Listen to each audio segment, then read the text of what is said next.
Les ingénieurs d'Audi ont tenté un pari fou, assembler deux moteurs VR6 de la Volkswagen Golf. Ils l'ont fait. Le résultat, un moteur 12 cylindres en W de 6 litres de cylindrée et un encombrement réduit au maximum. La saga des moteurs 12 cylindres Audi ne date pas d'hier. L'histoire commence en 1931 avec le cabriolet Ork-Type 670 de 120 chevaux pour une cylindrée de 6 litres. En 1938, la voiture de Grand Prix Auto Union type D utilise à son tour une mécanique de 12 cylindres en V associée à un compresseur. La puissance de cette fabuleuse voiture de course monte à 485 chevaux. La cylindrée, elle, régresse à 3 litres. Il faut attendre 1991 pour voir apparaître le prototype Avus Quattro.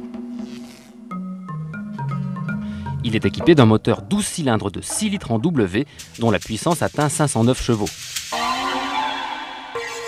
10 ans se sont écoulés. Audi propose aujourd'hui, en exclusivité mondiale, la première application en grande série du moteur 12 cylindres pourvu d'une architecture en W.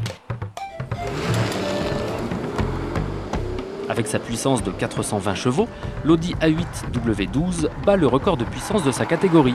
Par comparaison, une Mercedes S600 ne délivre que 367 chevaux et une BMW 750 IAL à peine 326. En conduite coulée, l'Audi A8 W12 sait se faire apprécier. Le chauffeur utilise le monstrueux couple de 550 Nm obtenu sur une large plage d'utilisation. La boîte automatique à 5 rapports se révèle douce et rapide. Seules quelques vibrations parasites viennent perturber sa sérénité.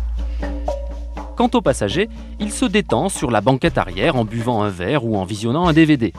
Voire les deux à la fois, c'est au choix. Et lui ne perçoit aucune vibration. Une fois seul, le chauffeur discipliné se transforme en pilote survolté. À lui d'exploiter la quintessence du moteur.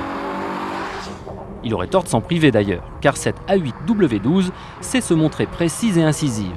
Elle arrive même à faire oublier son poids de 2 tonnes. Les performances se révèlent époustouflantes pour une limousine de 730. Cette Audi atteint les 100 premiers km/h en 5 secondes 8 et franchit la barre des 200 km/h en à peine 20 secondes. Le tout dans un rugissement de mécanique noblissime. Hélas, en conduite musclée, la W12 présente un grave défaut, son freinage manque de mordant et on a du mal à doser la pression à exercer sur la pédale. En faisant abstraction du prix de vente, 802 000 francs sans le système vidéo, c'est tout ce qu'on peut lui reprocher.